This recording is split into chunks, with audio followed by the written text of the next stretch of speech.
Hello friends, welcome back to Pandey pharmacy. इस topic पर आज आप लोगों को आईवी फ्लूइड के बारे में पूरी जानकारी दी जाएगी। सबसे पहले आप लोगों को बताया जाएगा कि आईवी फ्लूइड होता क्या है। तो आईवी फ्लूइड इंट्रावेनस फ्लूइड है, जैसा कि आप लोग स्क्रीन पर देख रहे हैं। Full form of IV fluid is intravenous fluid which is directly inject in veins. IV fluid को इंट्रावेनस फ्लूइड भी कहा जाता है। इन्हें सीधे वेन के अंदर लगाया जाता है। सो फ्रेंड्स, अब आप देखेंगे कि type of IV fluids. First है NS normal saline, DNS dextrose normal saline. Third है RL Ringer's lactate solution, D5, D10, D25 solution and mannitol solution.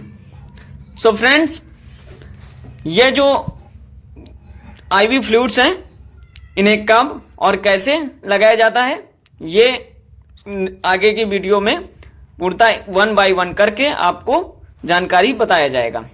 So friends, IV fluid किस पेशेंट को कब और कैसे दिया जाएगा ये भी आप लोगों को पूरी जानकारी दी जाएगी। आईवी फ्लूइड्स कई प्रकार के होते हैं, जैसे कि NS, DNS, RL, D5, D10, D25, मैनिनटोल आदि होते हैं। तो सबसे पहले हम बात करेंगे एनएस की। NS normal saline. एनएस में कंपोजिशन क्या क्या पाया जाता है? तो कंपोजिशन होता है इसमें एनएस कई प्रकार के होते हैं, जैसे कि 100 ml, 500 ml एंड 1000 ml। तो कंपोजिशन की बात करें तो इसमें 0.9% NaCl मतलब सोडियम क्लोराइड होता है। इसमें नॉर्मल सलाइन की 2 बोतल आती हैं, जैसे कि 100 ml और 500 ml। इसमें सोडियम क्लोराइड की मात्रा 0.9% होती है। NSIV फ्लूइड को लगाने से पहले पेशेंट की बीपी जरूर देख ली जाती है, क्योंकि बीपी हाई होने पर NaCl नहीं दिया जा सकता है, क्योंकि इसमें कंपोजिशन NaCl पाया जाता है, जिसकी वजह से बीपी और भी ज्यादा हाई हो सकती है और पेशेंट हाइपर हो सकता है। इसलिए NaCl देने से पहले पेशेंट की बीपी जरूर नाप लें। यदि बीपी पेशेंट की नॉर्मल है या बीपी लो है तो आप एनएस दे सकते हैं। अतः यदि बीपी जरा भी हाई है तो आप NaCl नहीं दे सकते हैं। NaCl सोडियम क्लोराइड होता है और ये एनएस में पाया जाता है, जिसको नॉर्मल सलाइन कहते हैं। अब आगे की बात करते हैं। तो NaCl मतलब एनएस नॉर्मल सलाइन कब इस्तेमाल होता है? Use of NS normal saline का इस्तेमाल, जैसे कि डिहाइड्रेशन में, वुंड्स वॉशिंग में, डाइल्यूशन ऑफ इंजेक्शन में, मेंटेन वाटर बैलेंस में, मतलब पानी की कमी होने पर, घाव को धोने के लिए और इंजेक्शन के मिलाने के लिए हम इसका यूज करते हैं। पानी की कमी पूरा करने के लिए भी एनएस का यूज किया जाता है। अब बात करते हैं डिहाइड्रेशन की। पानी की कमी होने पर, तो मतलब पानी की कमी होने पर, जैसे कि पानी की कमी हो जाती है, शरीर में कम हो जाती है, तो वहां पे एनएस दिया जा सकता है। वुंड वॉशिंग मतलब कि घाव को क्लीन करने के लिए हम एनएस का यूज करते हैं। घाव में जितने भी बैक्टीरिया हैं उन्हें हम क्लीन करने के लिए, मतलब घाव से हटाने के लिए नॉर्मल सलाइन का यूज करते हैं। अब बात करें कि डाइल्यूशन ऑफ इंजेक्शन मिलाने के लिए कभी कभी क्या होता है कि जो हमको पाउडर फॉर्म में इंजेक्शन मिलते हैं उनको लगाने के लिए हमें वाटर की आवश्यकता होती है, तो हमें डिस्टिल्ड वाटर हमें यूज किया जाता है। तो डिस्टिल्ड वाटर हमको एनएस यदि अपने पास अवेलेबल है तो एनएस का यूज किया जा सकता है।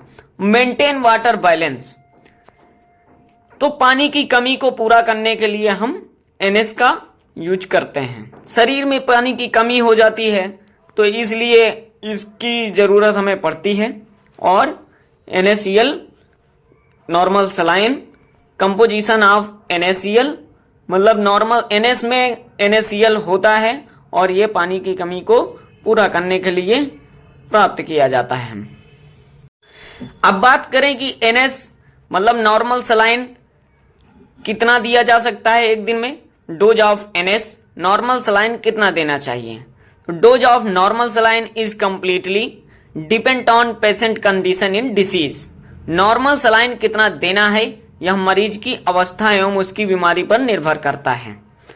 NS नॉर्मल सलाइन पेशेंट की कंडीशन देखने के बाद ही इसको कितना और कितनी बार दिन में दिया जाएगा, ये पेशेंट की कंडीशन देखने के बाद ही तय किया जा सकता है।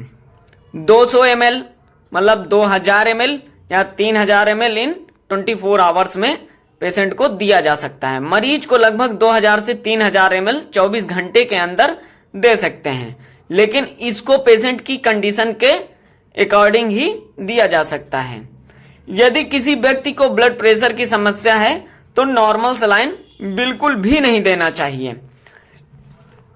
पेशेंट को देख करके पेशेंट की कंडीशन क्या है, पेशेंट कैसा है और पेशेंट को क्या प्रॉब्लम है, क्या डिसीज है, यह सब देखने के बाद ही नॉर्मल सलाइन का यूज किया जाता है और नॉर्मल सलाइन के डोज को तय किया जाता है।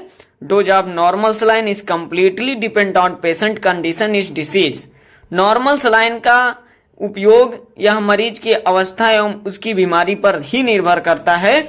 अतः मैं ये बताऊं कि नॉर्मल सलाइन जब भी आप यूज करें तो पेशेंट कैसा है, उसकी कंडीशन क्या है, ये जरूर आप देख लें और उसके बाद ही नॉर्मल सलाइन का यूज करें।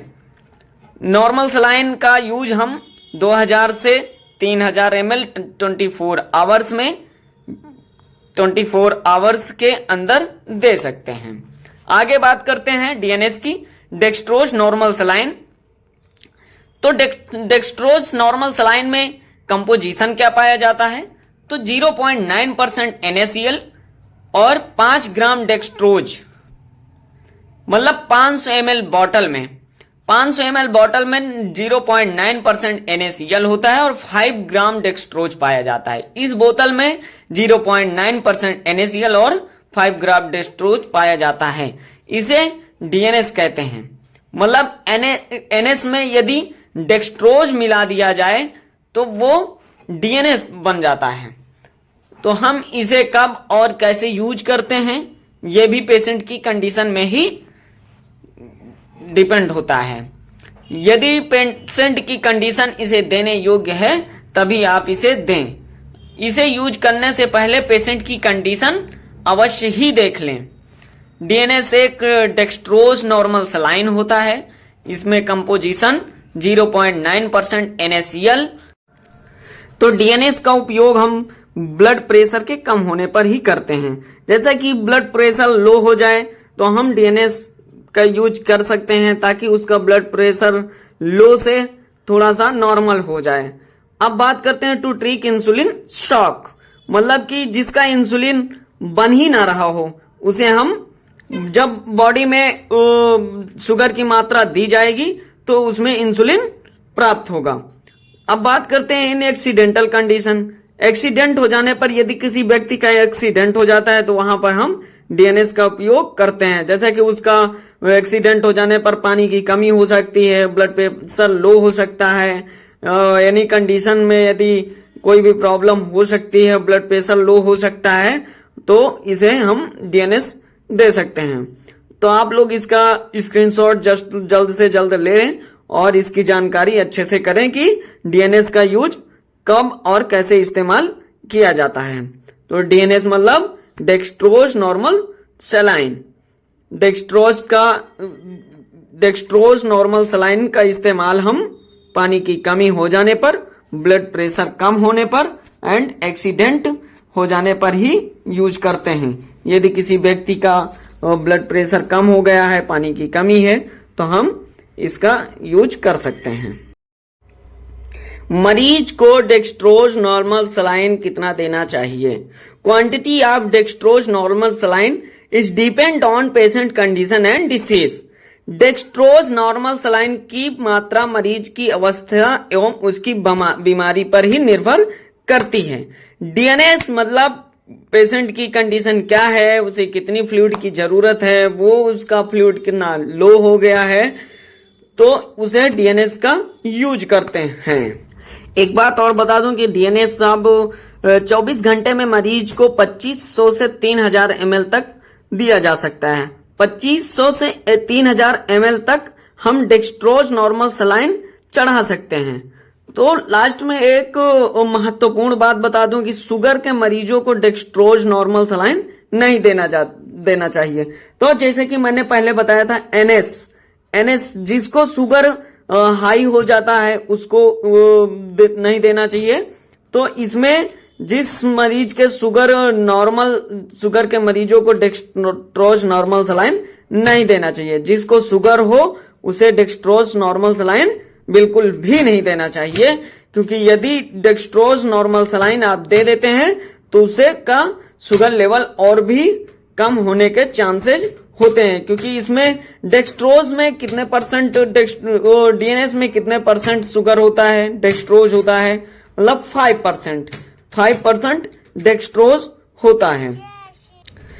तो नेक्स्ट आईवी फ्लूइड के बारे में बात करते हैं, जो है आरएल, रिंगल लैक्टेट सॉल्यूशन। तो रिंगल लैक्टेट सॉल्यूशन में कंपोजिशन क्या पाया जाता है, ये भी हम आपको बता रहे हैं। It is mixer of electrolyte in which present sodium chloride, potassium chloride and sodium lactate. यह इलेक्ट्रोलाइट का मिक्सर होता है। इसमें sodium chloride and potassium chloride, sodium lactate भी पाया जाता है। तो ये सारे कंपोजिशन मिलाकर हम क्या बनाते हैं, आरएल, रिंगल लैक्टेट। तो ये रिंगल लैक्टेट का उपयोग जब पेशेंट की इलेक्ट्रोलाइट कम हो जाती तो आरएल का यूज हम करते हैं। तो आरएल का यूज हम डिहाइड्रेशन मतलब पानी की कमी हो जाने पर, सोडियम की कमी हो जाने पर, डिहाइड्रेशन होने पर आरएल का यूज करते हैं। तो इलेक्ट्रोलाइट इम्बैलेंस, इलेक्ट्रोलाइट इम्बैलेंस का मतलब होता है इलेक्ट्रोलाइट की कमी हो जाने पर, हम बहुत ज्यादा इलेक्ट्रोलाइट की कमी हो जाने पर ही करते हैं। तो ड्यूरिंग द सर्जरी, सर्जरी के बाद में दिया जाता है। आरएल का यूज हम सर्जरी के बाद देते हैं। जैसे कि सर्जरी के टाइम ब्लड काफी बह जाने पर, इलेक्ट्रोलाइट कम हो जाने की वजह से हम आरएल का यूज करते हैं। बर्निंग कंडीशन, कोई व्यक्ति जल जाता है तब यह दिया जाता है। बर्निंग कंडीशन, कोई व्यक्ति जल जाता है तब यह दिया जाता है। मतलब जब कोई देखते हैं, अक्सर देखते हैं, जब कोई व्यक्ति जल जाता है तो उसमें आरएल चढ़ता है। आरएल इसलिए चढ़ता है क्योंकि जब कोई भी व्यक्ति जल जाता है तो उसका इलेक्ट्रोलाइट बहुत ज्यादा लॉस हो जाता है, इलेक्ट्रोलाइट इम्बैलेंस हो जाता है, इसलिए आरएल का यूज किया जाता है। यू समझाएं कि आरएल एक इलेक्ट्रोलाइट को बैलेंस करने के लिए ही दिया जाता है। तो न्यूट्रिशनल डिफिशियंसी, कुपोषण हो जाने पर, काफी बच्चे ऐसे होते हैं जिन्हें काफी कुपोषण हो जाने पर उनका इलेक्ट्रोलाइट लॉस हो जाता है, वाटर लॉस हो जाता है, इसलिए हम आरएल का यूज करते हैं। तो हाइपोटेंशन, ब्लड प्रेशर कम होने पर, मरीज का ब्लड प्रेशर कम होने पर आरएल का यूज करते हैं। It is suitable for diabetic patient, मतलब बात किया जाए it is suitable for diabetic patient, मतलब शुगर के पेशेंट को इसलिए दिया जाता है क्योंकि उसका शुगर लेवल कम होता है और उसको डेक्सट्रोज की मात्रा कम होती है, इसलिए उसे आरएल का यूज दिया जाता है। अब बात करते हैं इसके डोज की। Dose of RL, Ringer lactate कितना देना चाहिए। Dose of RL is depend on patient condition and disease. Ringer lactate कितना देना चाहिए यह मरीज की अवस्था एवं मरीज की बीमारी पर निर्भर करता है। मतलब आपको बताएं कि हम एक भी पेशेंट को 500 या 100 ml 24 आवर्स में दे सकते हैं। 500 से 1000 ml 24 घंटे में मरीज को दिया जाता है। तो बात करते हैं डेक्सट्रोज कंपोजिशन क्या पाया जाता है। डेक्सट्रोज मतलब हम अभी आपको बताए थे कुछ आईवी फ्लूइड होते हैं जैसे कि D5, D10, D25, तो इनमें कंपोजिशन का क्या मतलब होता है? मतलब D5 का मतलब डेक्सट्रोज एंड 5 का मतलब इसमें 5 ग्राम डेक्सट्रोज मिला होता है। मतलब 100 ml की बोतल में D5 मतलब 5 ग्राम डेक्सट्रोज मिला होता है। तो वैसे ही D10 10 gram dextrose in 100 ml bottle and D25 dextrose 25 grams dextrose in 100 ml bottle. तो डेक्सट्रोज मतलब D5 जिसको शुगर लेवल कम होता है उसे हम D5 भी दे सकते हैं, और उससे भी कम होता है तो हम D10 देते हैं। और यदि बिल्कुल ही लॉस हो गया है, शुगर लेवल बिल्कुल ही कम हो गया है, तो उसे हम D25 देते हैं। इससे शुगर लेवल तुरंत ही इंक्रीज हो जाता है, मतलब शुगर लेवल बहुत जल्द बढ़ जाता है, तो हम D25 दे सकते हैं। D का मतलब डेक्सट्रोज, 25 मतलब डेक्सट्रोज इसमें 25 ग्राम मिला हुआ है। तो यूज ऑफ डेक्सट्रोज, इसका हम इस्तेमाल कब करते हैं? डिहाइड्रेशन, पानी की कमी होने पर, यदि पेशेंट की काफी कमी हो गई है, पानी की कमी हो गई है, तो हम उसका यूज कर सकते हैं। सेकंड है वीकनेस, कमजोरी होने पर हम D5, D10 एंड D25 का यूज कर सकते हैं। अब डिजनेस मतलब चक्कर आने पर भी इसका यूज किया जा सकता है। बात करते हैं मैनिनटोल सॉल्यूशन की। तो this is the type of diuretic solution, it means it increase the volume of urine. यह डायूरेटिक सॉल्यूशन होता है, अर्थात यह यूरिन की मात्रा को बढ़ा देता है। बात करते हैं कंपोजिशन की, तो इसमें 5 ग्राम मैनिनटोल 20 ग्राम मैनिनटोल इन 100 ml, मतलब 100 ml पानी में 20 ग्राम मैनिनटोल पाया जाता है। तो हम इसका यूज यूरिन की मात्रा को बढ़ाने के लिए करते हैं। कभी कभी पेशेंट की कंडीशन ऐसी होती है कि उसको यूरिन की मात्रा कम आती है, यूरिन नहीं होता है, तो उसका यूरिन का फ्लो बढ़ाने में हम यूज करते हैं। This is the type of diuretic solution, it means in increase the volume of urine. यह डायूरेटिक सॉल्यूशन होता है, यह यूरिन की मात्रा को बढ़ा देता है। अतः ये पेशेंट की कंडीशन में ही इसको हम दे सकते हैं।